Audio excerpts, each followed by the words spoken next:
This is the voiceover guy, and you're listening to Eamon Rogers. He's awesome.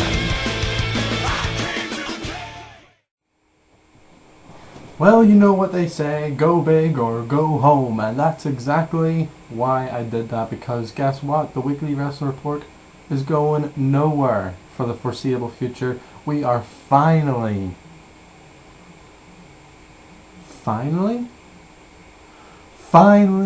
the WWR has come back to YouTube.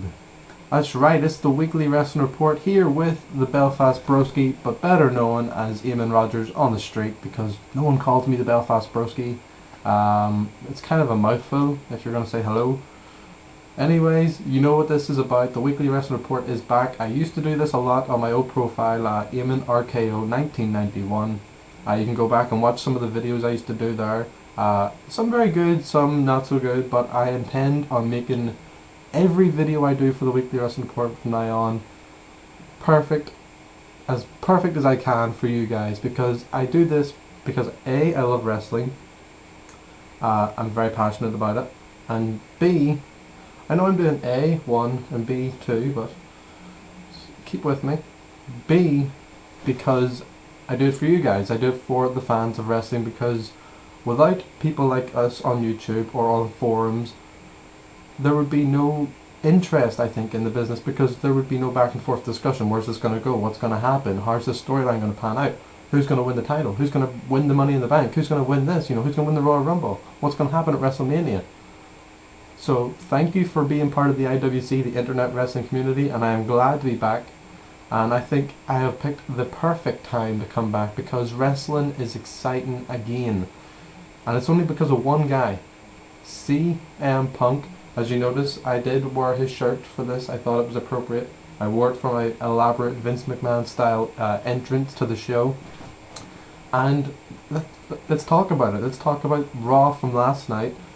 It kicked off the show with CM Punk coming out with a megaphone, which I thought was genius. Hashmark tremendous. Little tip of the cap to Jimmy Hart back in the old WWE days. It was just, it made sense, bring out the megaphone just in case they cut you off again, and he just milked it. He milked the whole... I didn't watch Raw last week because I wasn't on it, and you know what? I would say a lot of people didn't, because A, they knew he wasn't going to be on it, and B, I did it again, I don't know. B, because it wasn't that good of a show. I thought that the week that CM Punk cut the first promo, I was like, oh wow, it was a bad Raw up until that point. I was like, oh holy crap, what just happened here? And then I wanted to come on and do a video, but I thought, no, I'll let it digest, I'll dissect it bit by bit. Calling Triple H a doofus, calling Stephanie McMahon idiotic, saying Vince McMahon, this company will be better after you're dead. Stuff like that is just unheard of. Hulk Hogan's name, Paul Heyman's name, Brock Lesnar's name. It was genius. And then last week, it almost got ruined, because you don't replay the video package of CM Punk slandering you if he doesn't exist anymore, if he's not important anymore, if he's just a punk. You don't replay that. And they replay packages, not made it just a storyline again, just to get us to the next pay-per-view. Let's get the Money in the Bank. And I hope they don't fumble this and just end it at Money in the Bank. There is so much money to be made in this angle. I think that it's unreal that WWE is this relevant in the media, in social networking, and everywhere. They could go so many directions with this. I've heard some stupid ideas online, and I've heard some really good ones, but it doesn't matter, because all of them are possible in the fact that he could go and win the WWE title at Money in the Bank and then go to Ring of Honor. He could go to TNA, although they don't mention TNA. I doubt he would go there. He's not that dumb. No offense. He could start forming a new stable with Daniel Bryan and Tyler Black and the Kings of Wrestling, and he could do all this. Or it could end at Money in the Bank, and he could just lose and go out and come back at the Royal Rumble. There's so many ways this could go down. But he came out on Monday Night Raw, and he started saying, contract negotiations are going to be held live tonight, because Vince McMahon wants to hire me back to a lucrative long-term deal.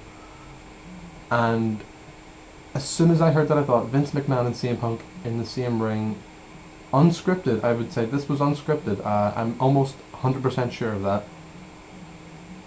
this is going to be amazing. I got to stick around. And it's hard because it was 2 a.m. when that promo took place, and I had to stay up to 4 a.m.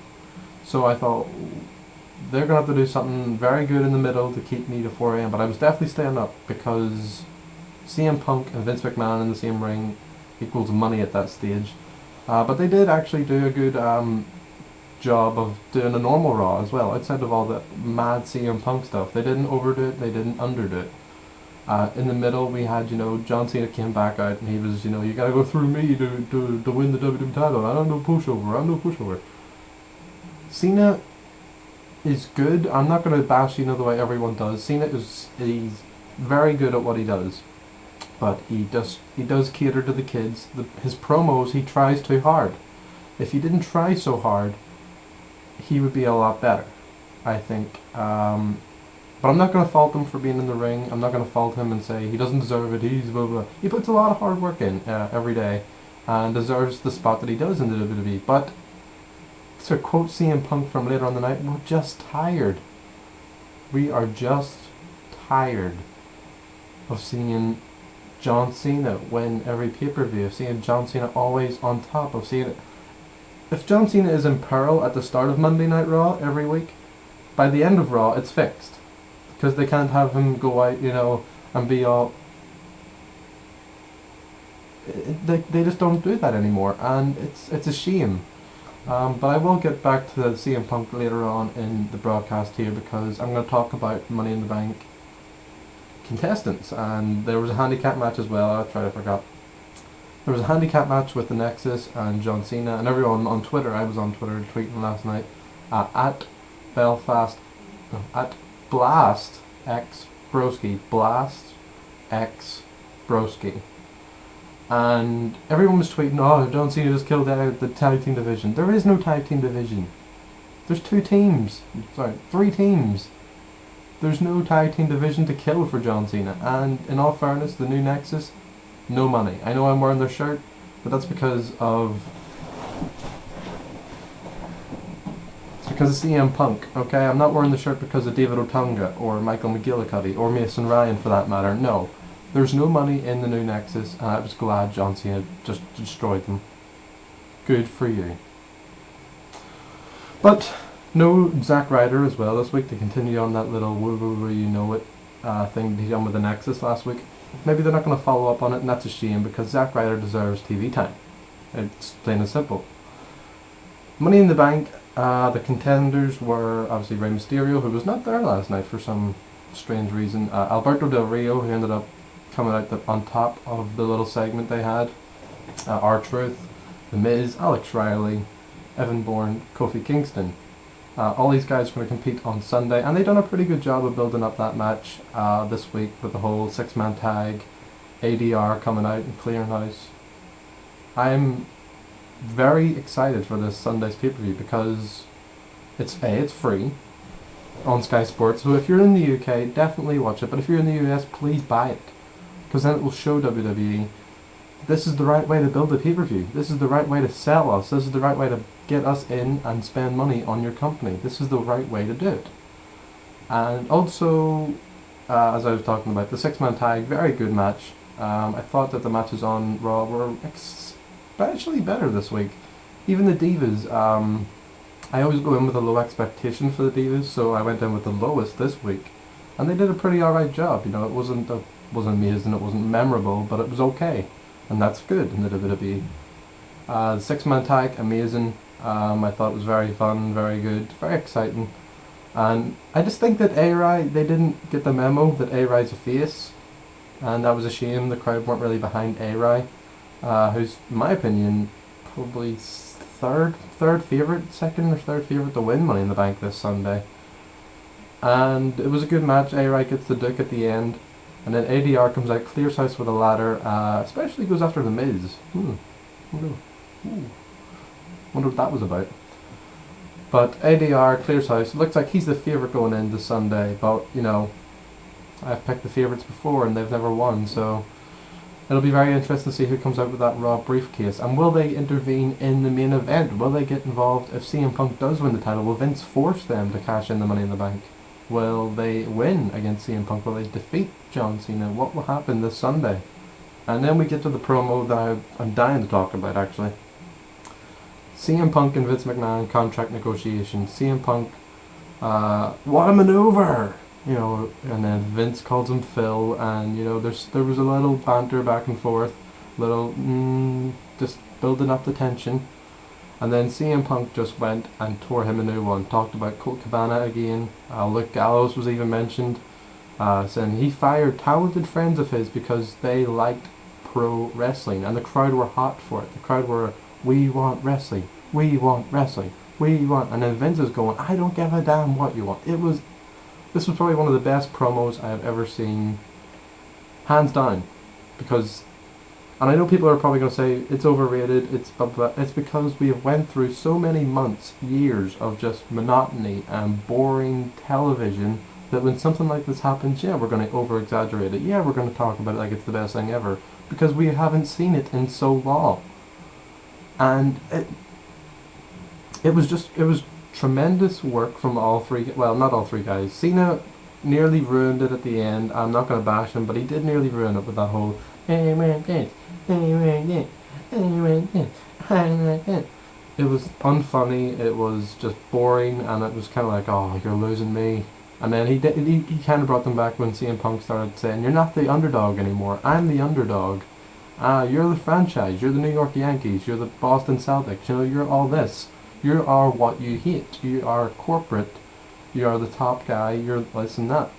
But he also got a Vince McMahon apology, which he did claim was better than winning 3 world titles, and I believe him, because winning the world title in the WWE at the minute means nothing. They are props, people. They are absolutely meaningless. It doesn't matter who's the champion, because no matter who is the champion, the card is always going to finish with either Randy Orton or John Cena. And I love Randy Orton, and I really do like John Cena, but that's just the way the business is right now. I'm pumped for Sunday. I really am. I've never been more excited for a pay-per-view. The fact that they tried to charge me £15 for capital punishment last month and they're giving me this for free, backwards thinking, WWE. Absolutely backwards. Anyways, I'm gonna sign off just for now. CM Punk, thank you for making wrestling relevant again. This has been the Weekly Wrestling Report. I've been the Belfast Broski, Eamon Rogers. Please subscribe to my channel. Like me on Facebook. Try them on Facebook. Weekly Wrestling Report. Type it in the search bar. Follow me on Twitter at BlastXBroski. And take care. As my bro would say, spike your hair, everybody.